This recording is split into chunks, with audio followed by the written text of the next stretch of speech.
बंगाल में चुनाव की तैयारियां जोरों पर हैं। आज मुख्य चुनाव आयुक्त और अन्य 2 चुनाव आयुक्त बंगाल दौरे पर हैं, जहां वो कानून व्यवस्था की समीक्षा करेंगे।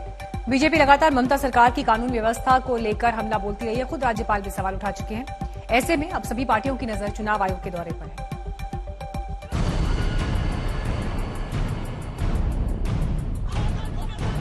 बंगाल में रैलियों पर हमले, रोड शो में बवाल, राजनीतिक पार्टियों के कार्यकर्ताओं की हत्या,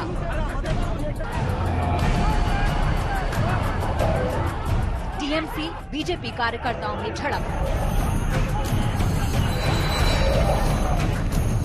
बंगाल पुलिस की कार्रवाई पर सवाल।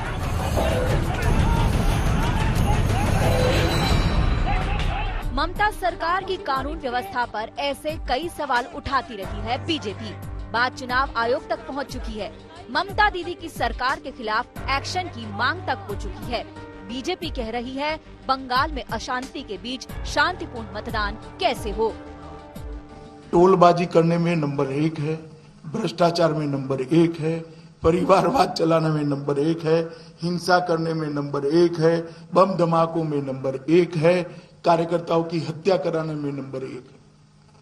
जो बंगाल कभी नंबर 1 पर दिखाई पड़ता था, आज कहीं पर भी 20 के ऊपर नहीं दिखाई पड़ता है।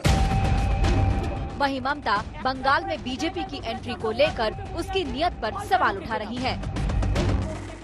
জিজ্ঞেস করুন, যখন অযোধ্যায় রক্ত ঝরছিল কোথায় ছিলে বিজেপি?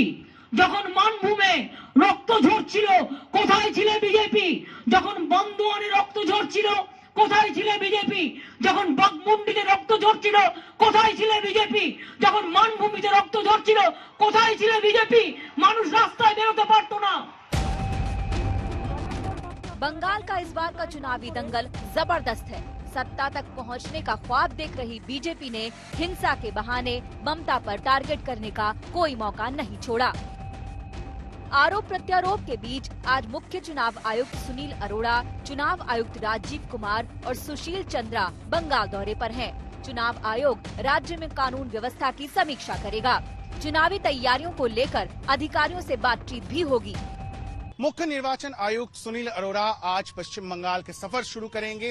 अपने 2 दिवसीय सफर में वो राज्य के सभी राजनीतिक दलों से मिलेंगे। उसके साथ साथ राज्य के आला कमान से भी वो बातचीत करेंगे, राज्य के कानून व्यवस्था का जायजा लेंगे और उसके साथ साथ इस पे भी कड़ी निगरानी रखेंगे कि किस तरह का प्रस्तुति इस वक्त राज्य में चुनाव के लिए है।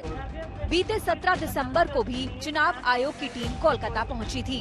राज्य में सियासी हिंसा को लेकर 15 दिसंबर को बीजेपी दिल्ली में चुनाव आयोग को ज्ञापन भी सौंप चुकी है। गंभीर आरोप लगाते हुए पार्टी मांग कर चुकी है कि सुरक्षा के लिए राज्य में अर्धसैनिक बलों की तैनाती की जाए।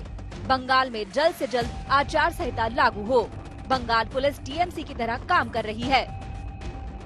सियासी रंजिश में खून खराबा बंगाल के लिए नई बात नहीं। 10 दिसंबर को साउथ 24 परगना में बीजेपी अध्यक्ष जेपी नड्डा और कैलाश विजयवर्गीय के काफिले पर भी पथराव हुए थे। अभी 2 दिन पहले ही कोलकाता में शुभेंदु अधिकारी के रोड शो के दौरान भी झड़प हुई। लाठी डंडे चले। मंगलवार को ईस्ट मिदनापुर में बाबुल सुप्रियो और शुभेंदु अधिकारी ने रैली की तो ममता की पुलिस पर भी गंभीर सवाल उठाए। অরুণ গুপ্তা যে পুলিশ আধিকারিক নন্দীগ্রামের গুলি চালানোর নেতৃত্ব দিয়েছেন, তার পানিশমেন্ট দেননি, উল্টে তাকে 5 বার এক্সটেনশন দিয়েছেন। দেবাশিস গাঙ্গুলি তাকে প্রমোশন দিয়ে এসিপি হাওড়া কমিশনারেট করেছেন।